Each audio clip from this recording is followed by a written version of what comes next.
I remember telling my sister when I was 11, I'm going to do that for the rest of my life. And she goes, no, you're not. And lo and behold, I did. So yeah, I've been a fan forever. And when you've got Jim Cornette trying to help you with your promos or your timing in the ring, this dude is more than just a character. He is actually an incredibly deep thinking wrestling mind. Let me absorb as much information from him as I possibly can.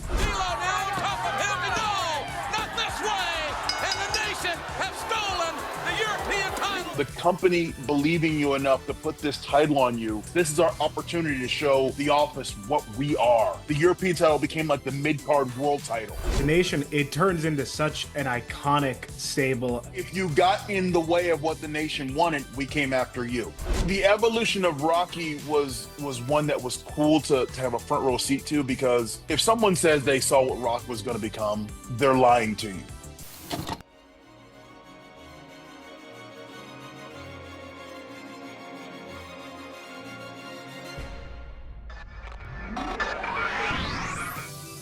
Rewind, recap, relive. Whoa! That's what the world is watching. My guest today has been sky high and he's been low down, but he's always kept his head bobbing from side to side. A former four-time European, former Intercontinental Champion. You better recognize you're talking to D'Lo Brown. How you doing? I'm doing great, my man. What is going on? Thank you for having me on. I'm looking forward to this. Absolutely. Thank you so much for being here. I tried to get it all in that intro there, everything D'Lo Brown related that I could. You got it in. You got it in. just barely. How often would you say does someone ask you to shake your head these days? It is a daily occurrence, and people ask me, does it bother you? No, it does not bother me. What will bother me is when people stop asking me to shake my head. That will bother me. So, in the supermarket, I get it. I'll see someone pull up next to me in a car and they're shaking their head. I love it. It's amazing that in the grand scheme of wrestling, out of all the tens of hundreds of thousands of wrestlers that have graced TV screens, I have something that people still do 30 years after I was, first onto the scene. It's true. I mean, it was so iconic, and I feel like so easy for fans to emulate themselves to, not to the same degree that you did it, but that's something that I'm sure you've, yeah, like you said, someone driving up in the car, shaking their head. No, but I mean, honestly, what a crazy career you've had, and you're actively going through the biggest moments from it alongside Derek Sabato, right? For Yes. the Low Down podcast, which I suggest everyone go check out. I've loved the episodes I've seen so far. How long has it been going on now? Appreciate it. We've been doing it now about 5 or 6 weeks, and we either entertain a guest on, or it'll just be me and Derek recanting some of the stories of my past, as you pointed out. It's a fun little podcast. No gotcha moments. It's Right. just fun, lighthearted. It's what wrestling's supposed to be: fun and lighthearted, and just for the entertainment of what we do. Yeah. No, I couldn't agree more. I mean, those are my favorite podcasts, are the positive ones. And you've had some really compelling episodes so far, too. Like, I did like the Victory Road one, kind of getting the behind the scenes. And then seeing you reconnect with Scott D'Amore was really sweet, too. I'm sure, I don't know if you Yeah. guys stopped connecting, but it was cool to see it from a fan's perspective. It was weird with the Scott one, because literally 3 days earlier, I was in Toronto with him for MLP. And I even said to him, bro, it's going to be weird for me to interview a guy I've known for the better part of 25, 30 years, when normally we just sit down and have conversations back and forth. So it was cool, different, unique, and it's different being on the other side of the microphone asking the questions as opposed to answering them. Yeah, no, for sure. I've heard a lot of wrestlers who have podcasts now say it's almost therapeutic, too, to like get these stories out and talk about them with those friends. Well, it's cool because you get to relive that memory over and over again, and it's not just here. You can enjoy it with the person who you were sharing that memory with. So yes, therapeutic is a great way of putting that, putting it out there, because it definitely it relieves the soul in many ways. No, for sure. Definitely. And all these trips down memory lane. And, speaking of memory lane, it's so cool to see you back in the 2K series. I saw you retweet the Attitude Era pack, and I think I just saw Mark Henry reacting to his entrance, which it's awesome to see you both back in the series. How long has it been? since you've appeared in the game? Since I think the last one I was in was 2K16. So Okay. 9 years since I was in the last video game. So I'm over the moon, ecstatic. September 17th, the Attitude Era pack downloads and drops, and man, I've already got the game loaded up over here. Oh, I that's can't awesome. wait in the 6 more days. I can't wait. I've seen my entrance about 1,000 times because I got the little 30-second clip of my entrance and got to see the gameplay a little bit. So I can't wait for the world to see it. It's going to be badass. So you do play the 2K games? I play the 2K games. I'm a video game. I'm a nerd at heart. Don't I let love anybody that. fool you. I'm a video game playing, card collecting, football watching. Just that's me. Yeah, I couldn't. I mean, look, I've been playing those games since SVR. I think 11 was the first one I played, like actually getting it at the store, new release. But then going back to Here Comes the Pain and everything. Is it WWF Attitude that you have that like iconic trash talk in? Yes, that's the attitude where I'm standing over top and pointing down. Yeah, that's the attitude era one. Yes, that's straight up attitude. Yes, yes, yes, Did yes. you do that voiceover? That was all mocap me. Because that was we had to go at that one we went to Acclaim in Long Island and recorded the voiceovers and did some of the taunts. So that's my voice on there. That's my mannerisms. It's all me. Wow, that's so iconic. Well, taking it back to the beginning, before we all saw you in the ring, where did you grow up a fan of wrestling?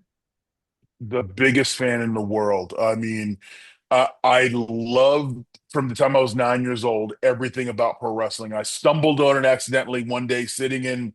I was in my grandma's rec room downstairs area, and I was flipping the channels, Oh, wow. and there was Dusty Rhodes on there, and I was like, "Oh my goodness, what is this?" And I was just enamored. And I remember my grandma going, "Oh, look at that fake stuff." And I was like, "Grandma, but I love it."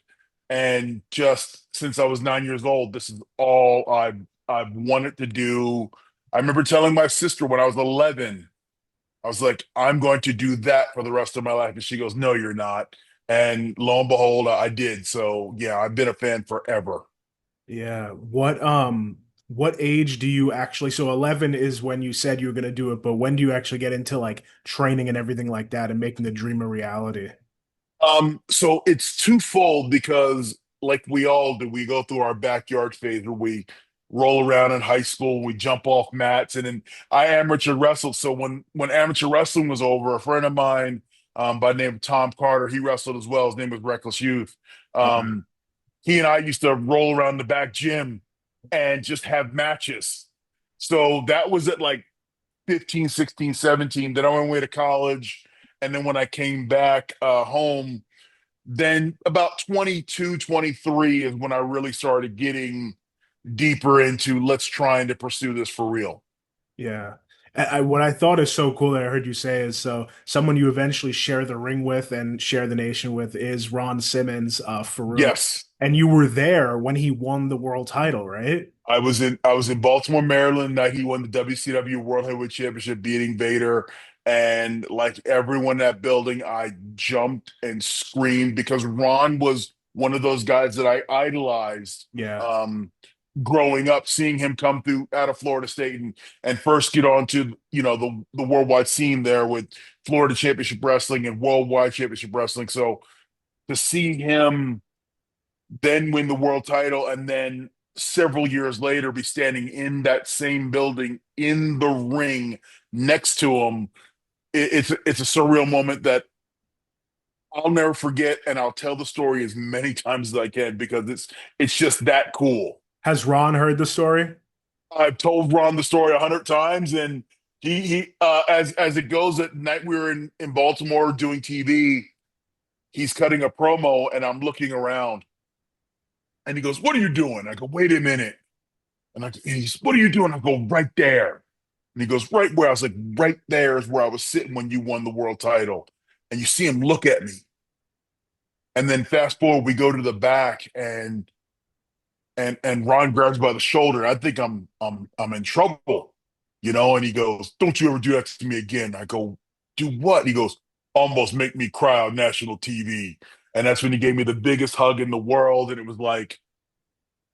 was such a surreal full circle moment for me as a person, performer, everything. It was the fan, the wrestler, all coming together at once for one of the best moments of my life. That's so sweet. Yeah. I love how much that meant to him. Because he's all about the next generation carrying on. That's why he still is out there teaching to this day. When he goes to independent shows, he's watching matches and critiquing the young talent as they they come back from the curtain. Yeah. And it's Ron who taught me the meaning of being a professional. So I really emulated my agenting style, my work style, my interaction with the younger talent based on how Ron interacted with me. Well, we see that how the confidence you have now, of course, but then like the swagger you come out with more later in your career. But taking it back to the beginning, when you're a young wrestler and you have your match with Earthquake in WWE, Yeah. what was the confidence level at there for you? Um, Scared, spitless. I mean, Spitless. spitless. I mean, think about it. I try to describe that first night like if you go back to the movie The Wizard of Oz, when Dorothy's in Kansas and everything's in black and white, Yeah. and then all of a sudden she drops in Oz and everything's in color. That's like walking to that WWE arena for the first time. And you see it at home, but you don't really get the scope of what it is until you're out there. And so to walk out in there and to know that I'm wrestling Earthquake and I'm on TV and that camera's there and there are millions of people, oh my goodness. Like I was beyond petrified. But then when the bell rings, you get into what you get into it, and then you think back on it that night in retrospect when you're sitting in your hotel room, you're like, I just did that.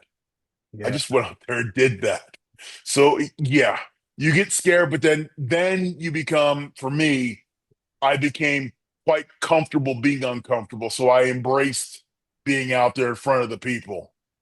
I've also heard that Earthquake was like one of the nicest people in. Dude. So I'll tell this story too. So that night I was so nervous, I tripped on the ring apron. As I was getting shot in, as I came off the ropes, my toe caught the edge of the ring. Yeah. As I'm falling forward, he clotheslines me in the head. And here's Earthquake just clothesline my head. And as he's covered me, he's going, "Are you okay? I'm sorry. Are you okay?" And I'm like, "What?" And he picks me up and goes, "Okay, let's try this again." And we go do it again. And boom, we get in the back. He apologizes to me again for hitting me upside the head. And I'm like, "Don't worry." Um, 4 or 5 years later, or 6 years later, when he came back as Golga with the Yeah. oddities, I reminded him of that story. And I told him how impressed I was with the fact that he cared about me, a person who was just there to make him look good, he wasn't probably ever going to see again. Odds are was never going to see again, but he took care of me like you know, I was a member of his locker room that had been there from day one. And that's another one who taught me how to be a pro and be respectful to everybody you're in the ring with, in the locker room with, because, you want to emulate those who are successful and those who have great reputations in the industry. That's what you want to be like. And that's what I always wanted to be. Well, then after that experience, how do you find yourself in Smoky Mountain Wrestling? So training at the Monster Factory, there were several guys that had connections to Smoky Mountain. Chris Candido, Tammy Sitch were Okay. one. And Balls Mahoney, who had just got hired to do the Boo Bradley gimmick, who was Chris Candido's childhood friend.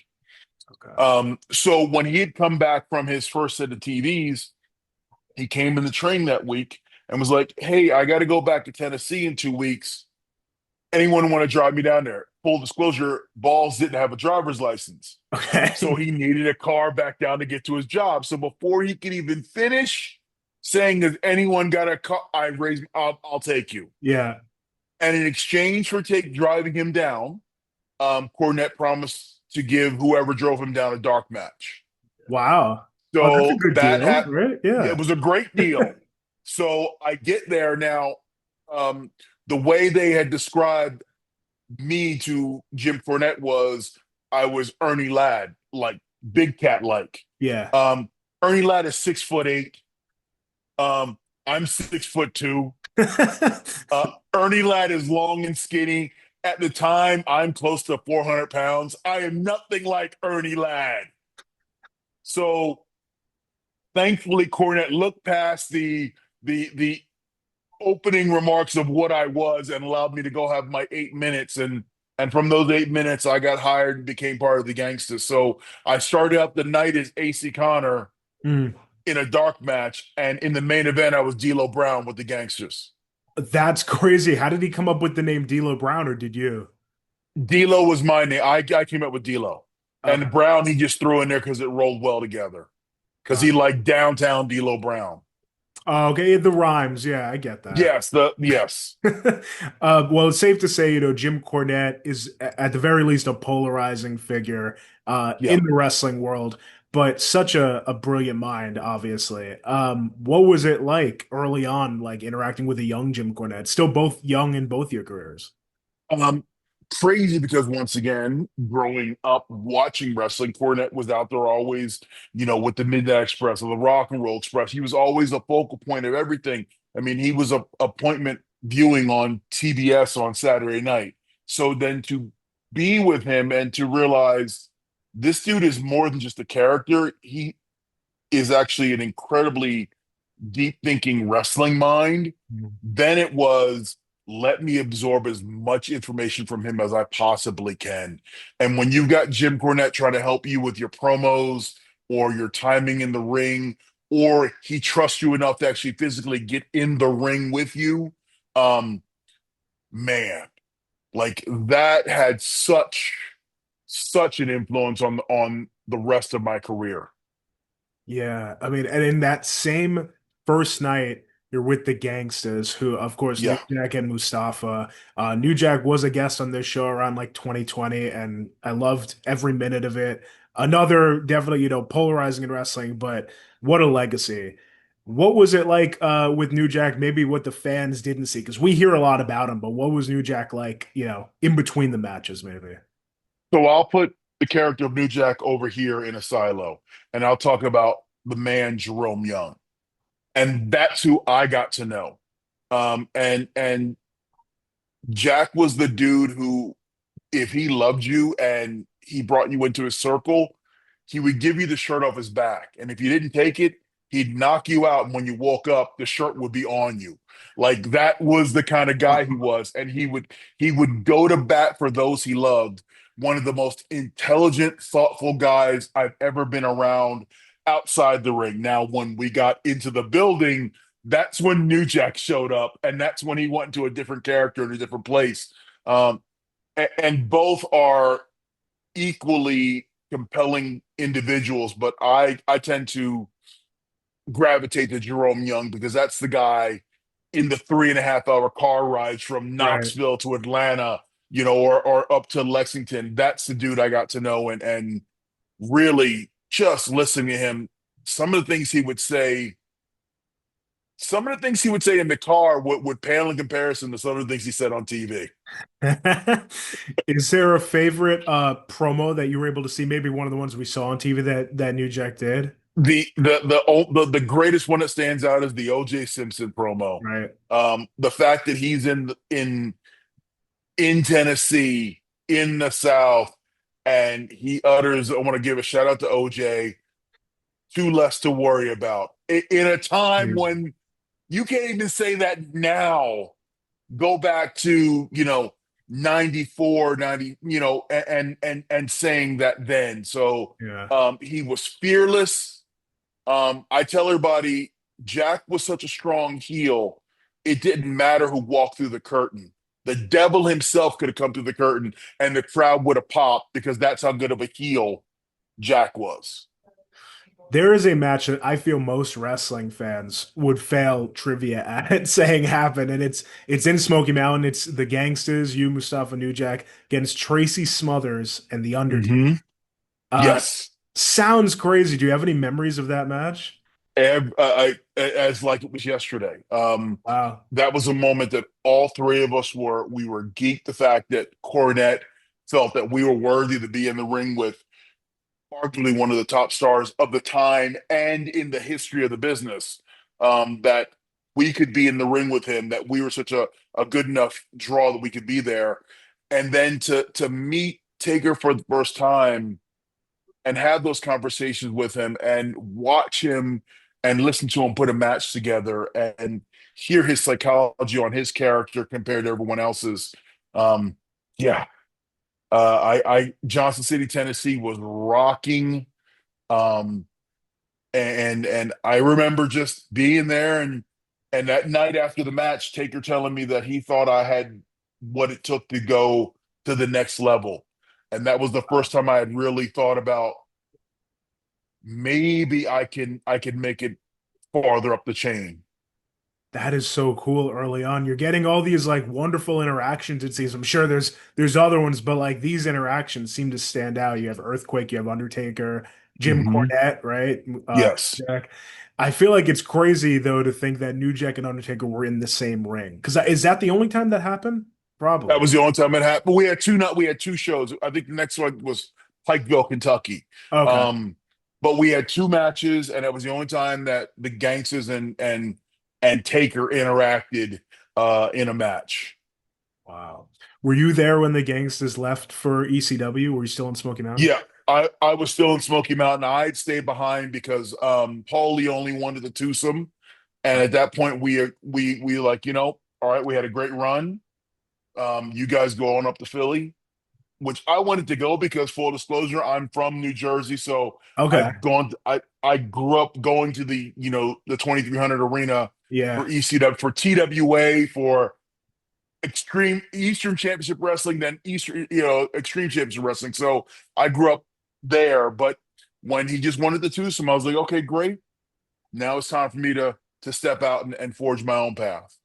Yeah, and you definitely did. I mean, you joined WWE and you're able to watch not only the rise, but the entire surge of the Attitude Era, like being a part Yeah. of it. What do you think, before we really get into it, like what do you think it is about the Attitude Era that was so special, but also why do people miss it so much? Um, it was like this. It was lightning in a bottle. You had characters that were compelling that people could see themselves in. Example, Steve Austin. How many people didn't want to go to work on Monday and flip their boss off, you know? So we had characters like that. You had every character meant something to somebody somewhere. So when you turned on a pay-per-view event, you weren't just watching for the main event. Every match that went out there, like, I can't get up to go get popcorn. I can't get up to go get popcorn. And by the time it was over, you're in the main event. You're like, well, hell, I didn't get any popcorn, but what a great night. Yeah. So it resonated so much with the people. And it was just a great time because if you think about society, it was kind of getting more edgy itself. Mhm. Um, Baby faces were heels and heels were baby faces, not just in wrestling, but in reality. So we fit right into the context of what the world was doing. And it's amazing how Attitude was 30 years ago and it's still revered as one of the greatest boom periods in the history of wrestling. Absolutely. It would never be for exactly what it was, it'll never be replicated. But for those fans who really like yearn for something like that, do you think it's ever possible we see another Attitude-esque era? Or are we seeing that kind of now, this reality-based I program? think when we look back on this will sit next to Attitude in terms of whatever we label this era as. Hmm. Um, because now I guess it's the streaming era because Yeah. now the boys have never made so much money. There's never been so much exposure.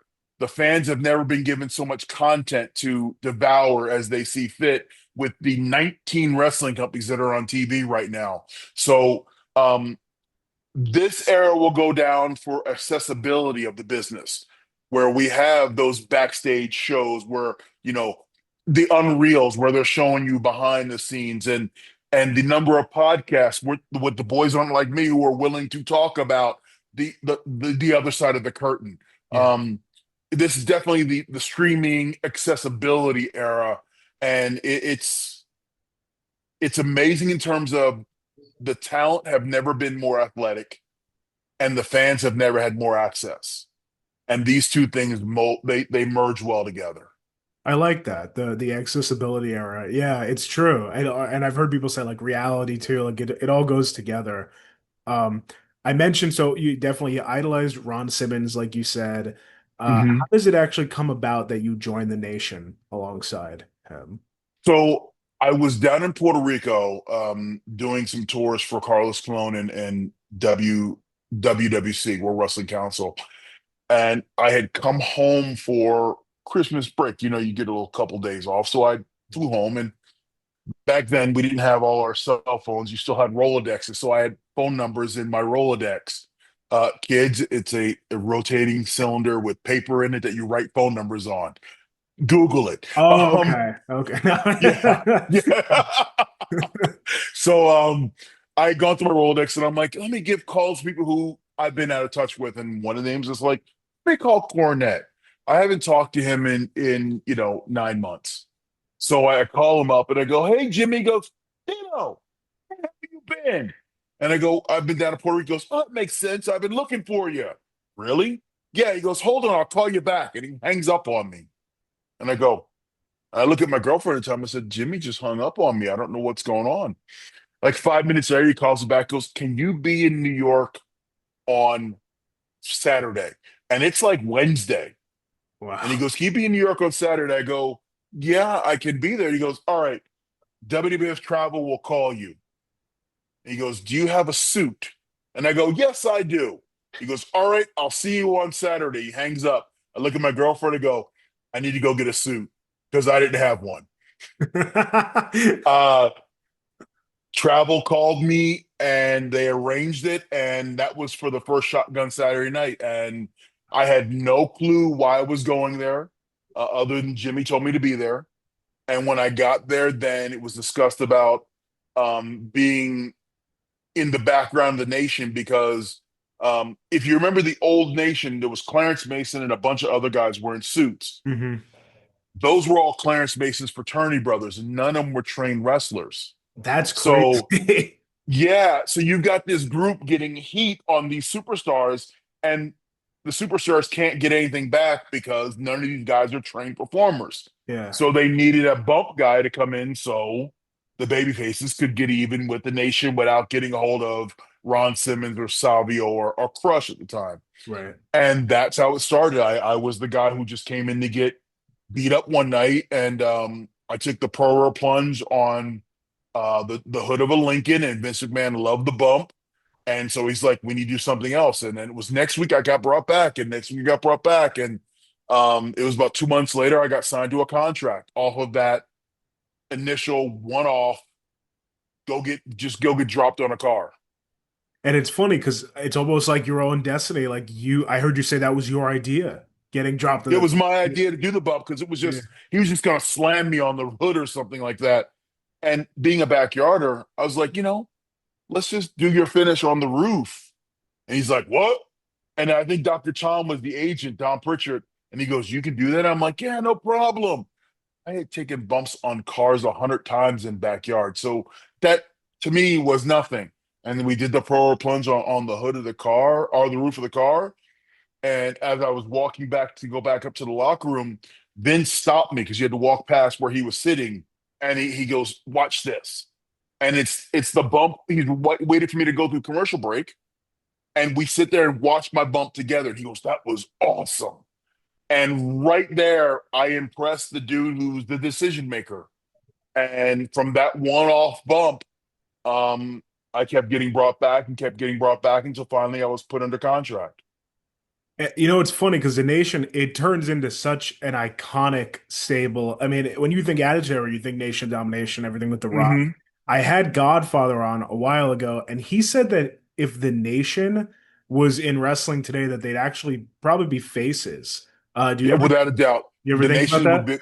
be it would be baby faces right now because people would get behind the things we were doing. Like everyone, the first thought of the nation was it was a black militant group that hated everyone. Hated white people. But that was furthest thing from the truth.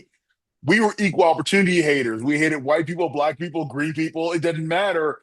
If you got in the way of what the nation wanted, we came after you. And that is a trait that people tend to dig nowadays, where it's you're going to go get what you want by any means necessary. If Yeah. you're not going to give it to us, we're going to take it. Yeah. And no, I mean the Nation personified that perfectly.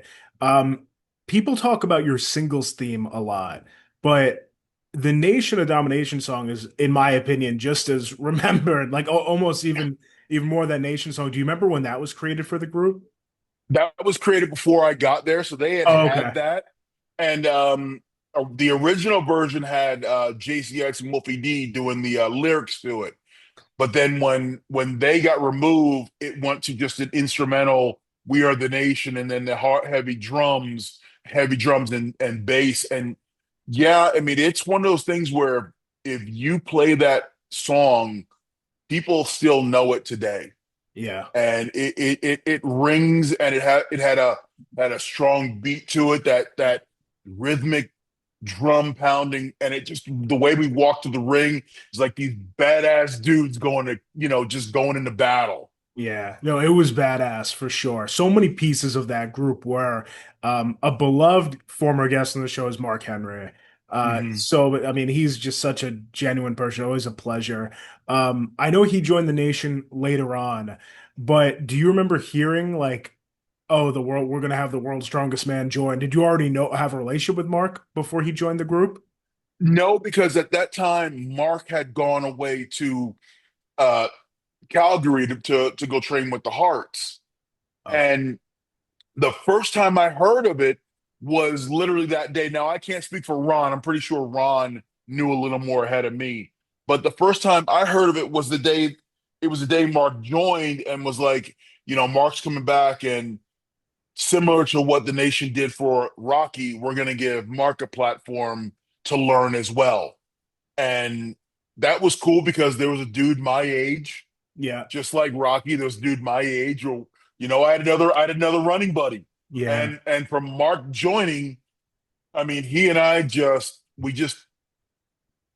we were like peas and carrots. We just went right together, and we became tight buddies and best friends after that, and that's where the chemistry all came from because we all enjoy being around each other, and we still have we have a Nation group chat on our phones right now. We can just talk to everybody at once.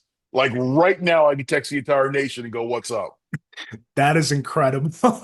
Thinking about Yeah, like the late 90s, thinking into the future. One day these guys are going to have a group chat, right. Nation of Domination group chat. That's wild. Well, it still exists in some sense, then. That's cool for the fans Yeah, out the there. nation will live forever because we keep it alive. Yeah. Do you have any favorite Mark Henry memories? Maybe some featuring that crazy strength? Okay, so I've got a couple Mark Henry stories. Okay. So one of them, okay, so during the summers, WWE would run two shows a day. So you'd run a 1 o'clock or 2 o'clock start, and then you'd run an 8 o'clock start in towns that were probably 200 miles apart. And I'll give you an example. One was Pittsburgh and Cleveland. They're about, 100, 220 miles apart, whatever it is. Yeah. They're pretty close to drive, 3 hours or so. So when you're on, like Mark and I were on the opening match, and then as soon as you get done your match, you get in the car and you drive to the next town so you can be there to open up the next show. So Mark and I, we do our match, and we're like, we got to get out of here. We got to get to the next town. We go out to our car in the back, and someone is double parked. Our car is here.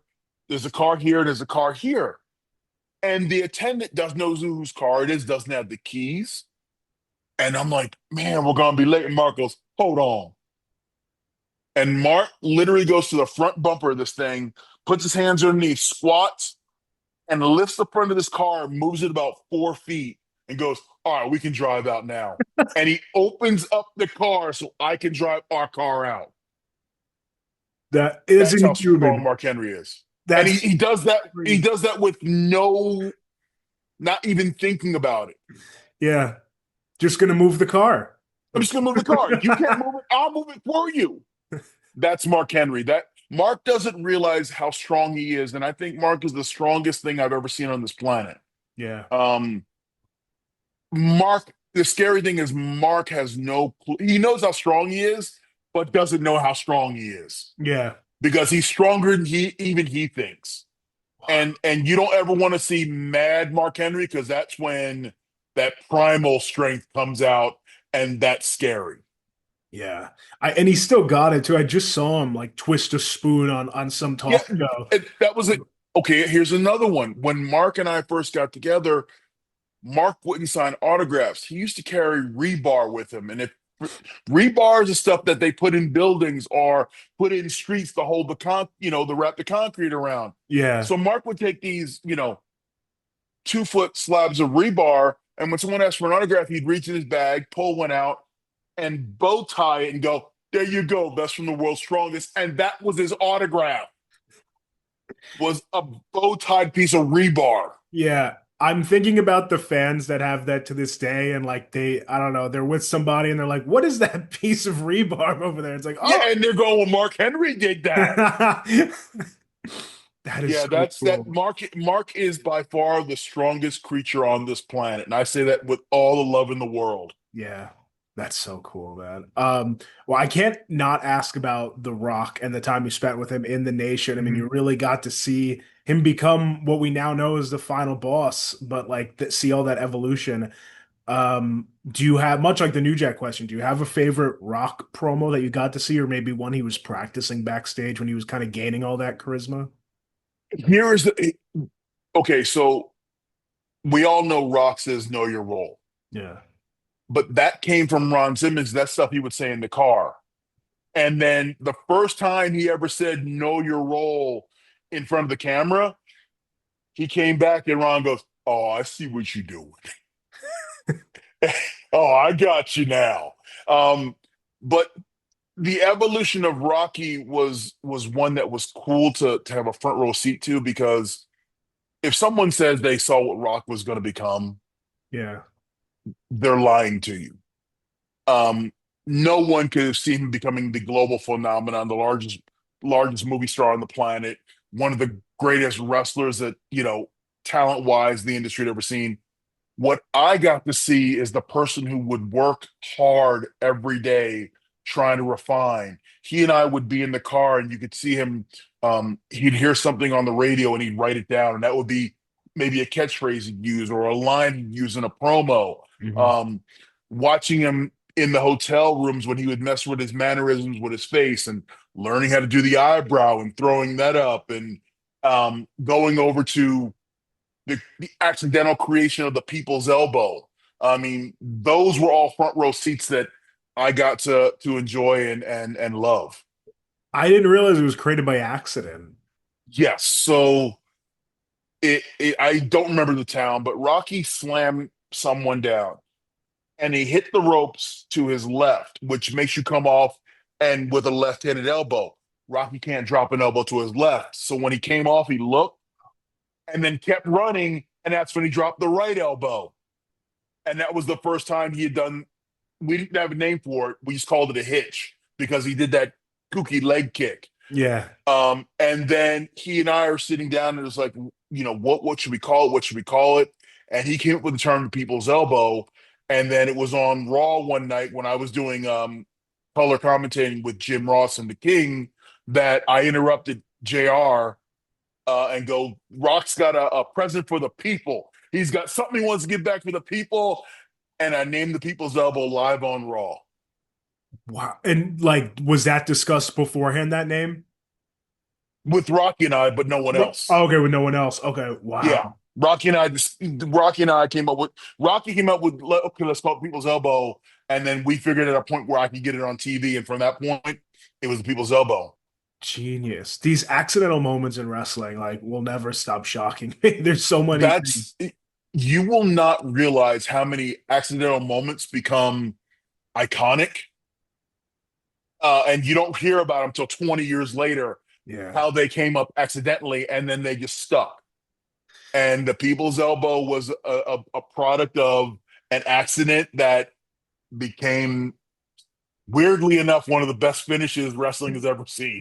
Yeah, and it ends a lot of matches. It ends, and it's a rotten elbow, and does not look that devastating, but yet There it is. It does the job. Yeah. It does the job.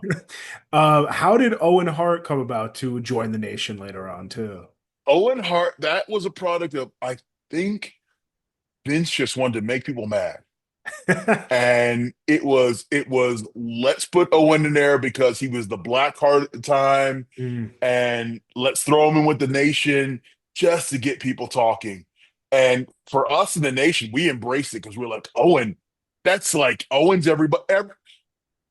I say this affectionately, even when Owen was older than you, he was still your baby brother.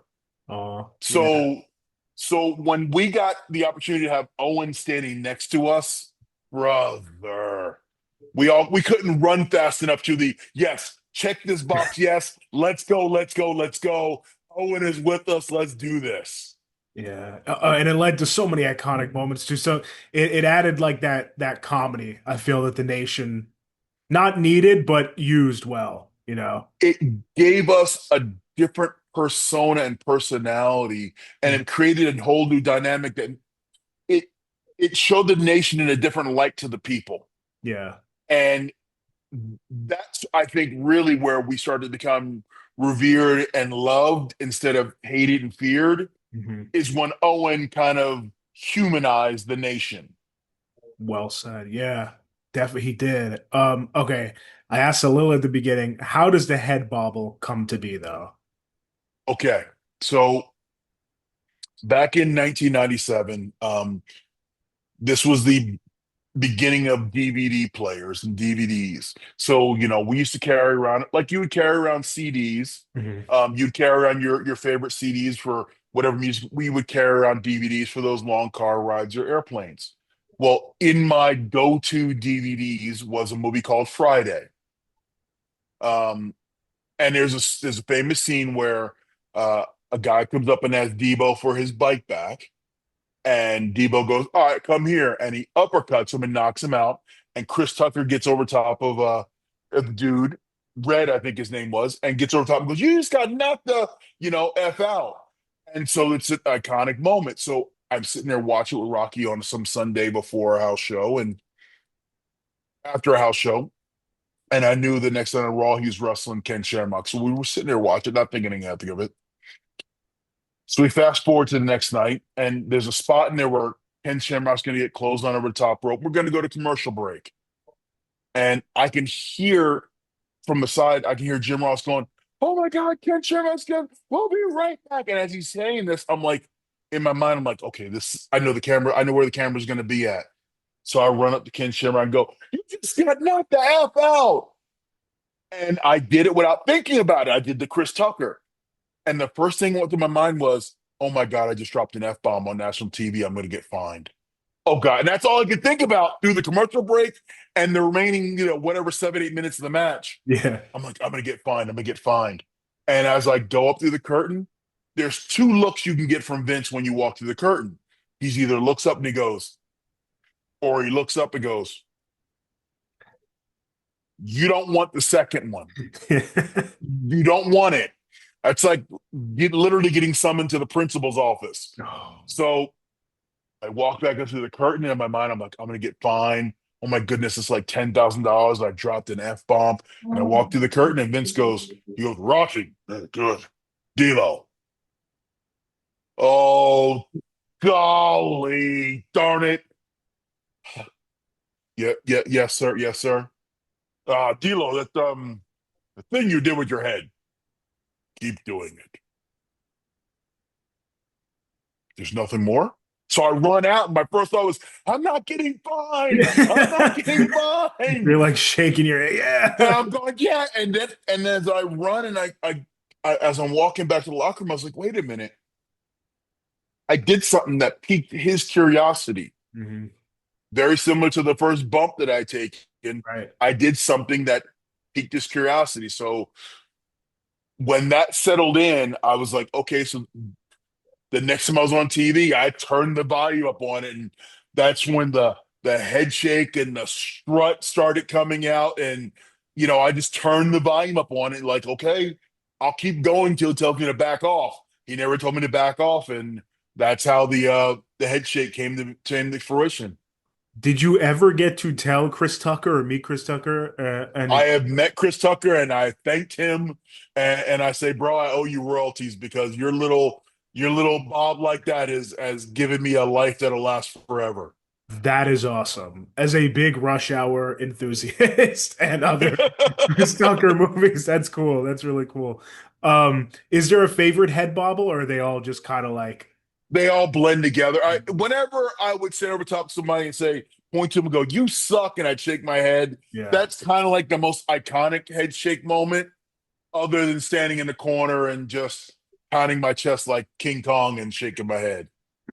Well, and still see some iconic frog splashes in wrestling. Where do you rank the lowdown, though? Um, for me, I'm definitely in the top three.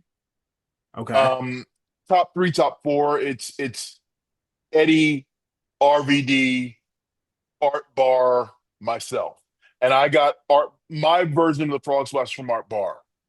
He's the one that did straight through the legs.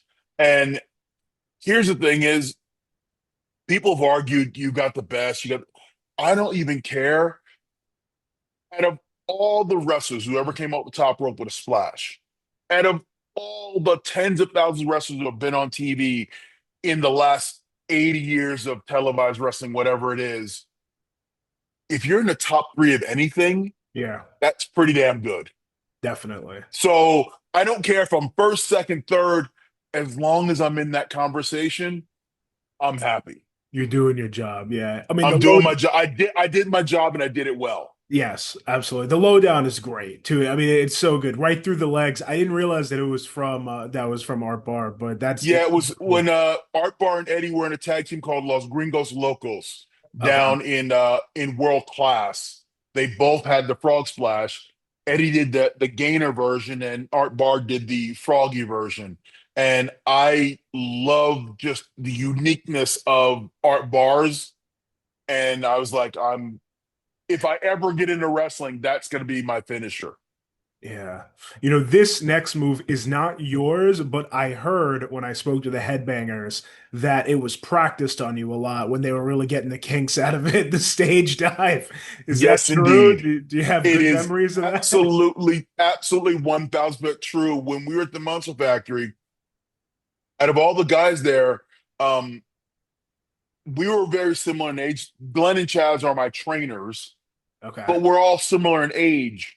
So when they were getting ready to go, I forget where they were getting ready to go, USWA or something like that. They were coming with the finish. It was a powerbomb leg drop. They were doing a gimmick called the Spiders, Oh, right. and I remember. Yeah. it was yeah. So I've when they heard them needed say. a finish, and so they were coming up with stuff, and they chose me A because they knew I'd take the bump right, and B I could give them real time feedback on your hands are in the wrong place, you're not getting me up in the right way, you're landing the wrong way, and at first it was Glenn doing the power bomb and Chaz coming up top rope.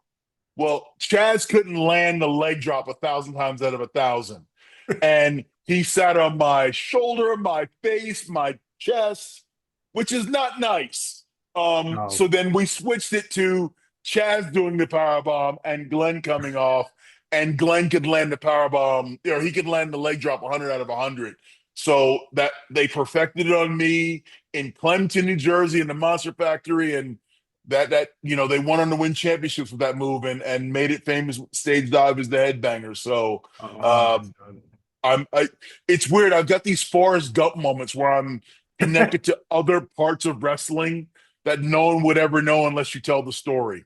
It's true, exactly, and that's where I get a lot of the questions for this interview. Oh, that person said this about Dealer. Dealer's been here for that. Let's Yeah, see if he remembers that. Yeah, but that move is awesome. The timing is perfect. It's within a second, and you it's help. it's it it would if it's off by a millisecond or if it's off by an inch going, if anything is off, it doesn't work. That's how good those two guys are when they perfected that. And to go out there on live TV with different type body types and different Yeah. dudes and different levels of workability with those dudes and to pull it off every time, that tells you how good of workers that Glenn and Chaz are. Well, someone else I want to ask you about, and although it's a short match, it is one of my favorite backstage brawls. I remember watching you and Al Snow just because it has the escalator, the phone, the random minion coming in. Like there's so much to it. Do you have memories of that match and work with Al Snow? Absolutely, absolutely. Al and I, we literally sat and said, how can we make each other laugh during this? Because if we can do that, make each other laugh, imagine what the people will see and feel. Yeah. And that's when it was, hey, let's go up and down the escalator. Well, you're gonna hit me and I'm gonna slide down the escalator. Hey, you see that phone there? I just got done doing the 1-800-collect commercial. I was like, I'll pick it up and say next time you want it, I'll use my line from the commercial. And it was just about those things were making each other laugh. And then we go, how are we gonna finish this? And I remember walking in the back and seeing the forklift, and I go, bro, it'll look amazing if you rise above this and come off with a splash through the table. And it's one of the best finishes of a match of that caliber. Yeah. And it's again, people still talk about this match 25 years later, like it happened last week on Raw. And it was just something that Al and I were just entertaining ourselves. The lowdown from table to table, genius. Yes, yes, because we're just thinking of crazy things to do. Yeah. And as literally as we're putting it, and I'm standing on the table, I'm like, I'll give you a splash here. And he goes, really? I was like, it won't look like anything, but it'll look great. It's And just, just yeah. having fun. It's those things too that when like wrestling fans watch it young, it changes your perception of things, in the wild. Like I'm walking and looking at escalator, like, D'Lo Brown just got thrown over that. That's what I think about escalators now. That's so funny. I But wonder how many fights have broken out in malls because of that yeah, match. it's like, what could we do? There's a forklift. This is a fork. Come on. Uh, and then on like a more serious match for your career, you pinned Triple H to capture your first of four European Yeah. title wins. I know how much that title means to you. I mean, you were a great European champion. A lot of people say the best. What did that first reign mean to you, pinning Triple H for it? First of all, Triple H was, in the context of what the Nation and DX were doing, it was the heating up of the rivalry. Secondly, to know what Triple H was and was going to become, knowing I got that win on Raw. And then thirdly, the company believing you enough to put this title on you. And at that point, it was the European title was a throwaway title. Yeah. It was more of a joke title. And I know when I first got it, I remember sitting there looking at it and thinking, this is my world title. And if it's the only championship I ever get, people are going to know that I respect and honor this thing, and I'm going to wrestle my ass off. And then luckily, I got to be in the ring with a bunch of good guys, Val Venus, X-Pac, Al Snow, who thought the same thing about this. This is our opportunity to show the office what we are. And so the European title became like the mid-card world title. Yeah. And we busted our tails to make that belt mean something. And I've got the belt in my office right now. I wish I'd have thought about it. I would have ran and had it. But she I call her because she's like my mistress. She is she's everything to me because that is the belt that set me apart from a lot of other guys. Yeah. And it gave me a leg up and it gave me something to hold on to. And then when I got the European title and the Intercontinental title, to become the first person ever to do that. And once again, in the number of guys and girls who have been in this business to do something as a first, there are not many first in wrestling. No. And when you can actually be the first of something, bro, that's an honor you can never. I can't even quantify in words what that means or still means to me. Yeah. Being the first Eurocontinental champion is something that I want to have it carved on my tombstone. Like that's how much it means Yeah. to me in my life. I love how you look back at that moment. That because it is. I mean, when you think of double champions too, back when it was really like, and I feel like double champions was a really important thing all the way up to like the mid 2000s. I mean like 2010s time period. You'll see like Miz with the tag belts and the U.S. title. Like when someone has two, it really is synonymous, and I feel like you are that for a lot of people. Yeah, like it was up in, at 97, 98. It wasn't a very common occurrence. No, I think only four Um, people or three after you even did it. That exact yes. competition, right? Yeah. So, I mean, it's something that, I mean, again, it's a first in wrestling, and that's hard to even say about anything. Yeah. So, I mean, I get like I get goosebumps even thinking about it right now. It's like I get emotional when I think about what the Eurocontinental title means to me. And hell, everywhere I go, people ask me, "Do I have the belts?" and what did it mean, and how did you feel, and did you cry when they told you were going to win it? And I tell the truth. I thought they were ribbing me at first, and I didn't really put it over, and I didn't really think about it until after it was done because it's wrestling and things can change. Yeah. So I thought they were ribbing me at first until even in the middle of the match, until the match one, two, three, I didn't think it was going to happen.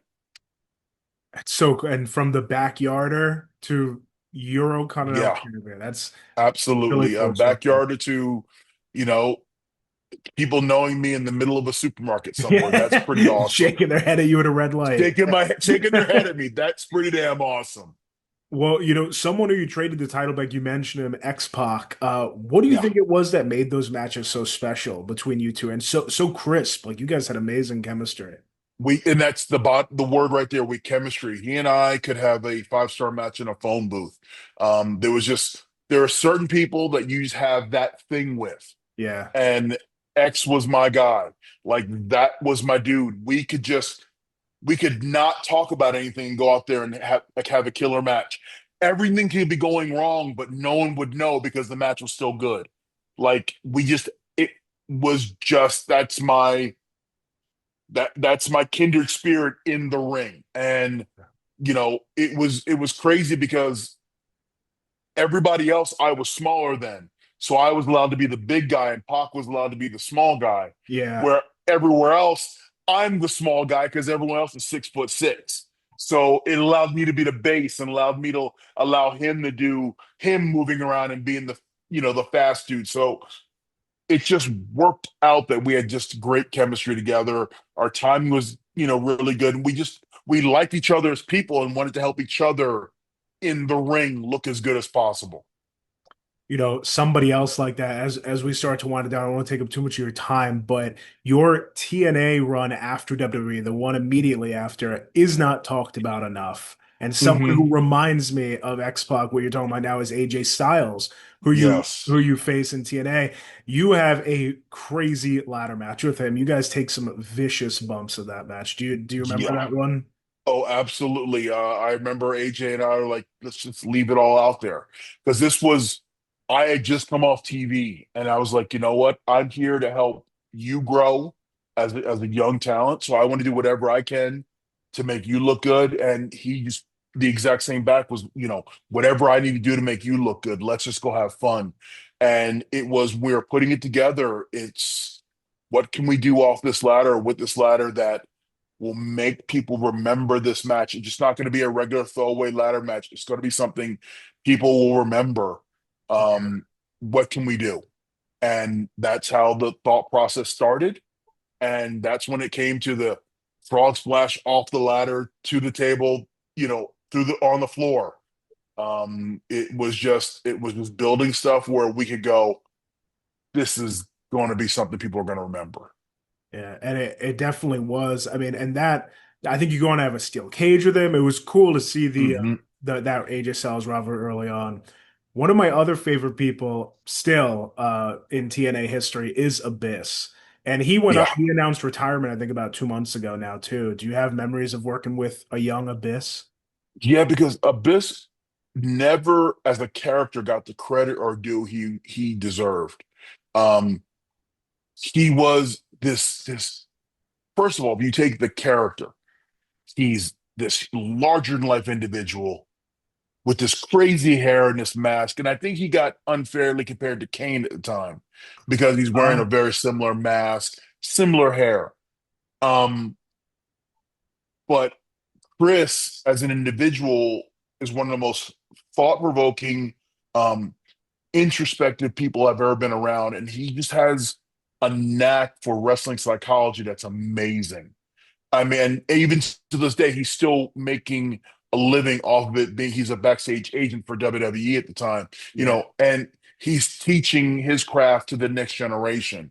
Underappreciated as a talent, underappreciated as an agent, and one of the genuinely good people out there. Abyss, he's gotten the video game, so I'm thankful he's in the game. Yes, yeah. And so I'm thankful he's getting his credit now, but he's underappreciated for what he is and has done for this business.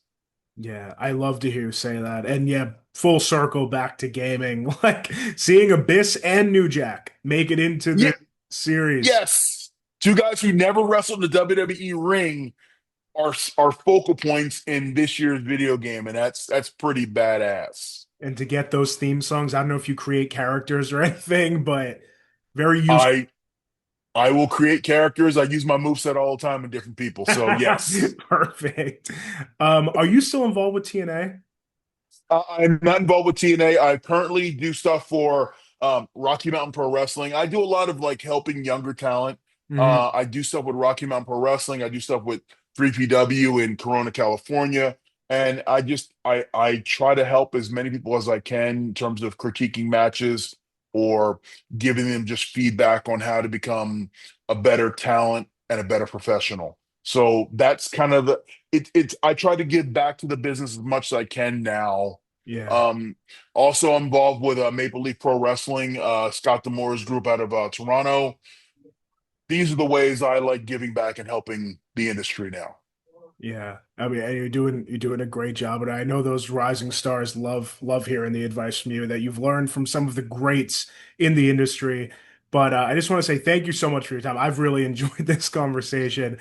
My question I ask at the end is if you could go back to young D'Lo, maybe the backyarder, and give him any piece of advice, doesn't have to change the future, but if you could prepare him with anything, would you? And what would it be if you would? I would tell him, keep doing what you're doing because it's going to work out, and really block out the naysayers, because there's a lot of people who will try to drag you down because they can't live your dream and don't understand it. But then when they finally see the fruits of the labor, then they want to embrace it. Keep working hard. And then last but not least, listen to every agent who's trying to give you advice because they've been there before you and they're trying to help you avoid the pitfalls that they went through. That's what I would tell young me. Thank you. It's a great way to end it. I appreciate it. Thank you for having me on, my friend.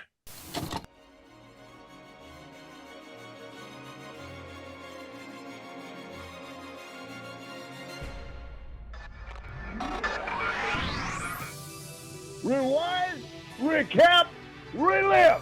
Whoa! That's what the world is watching.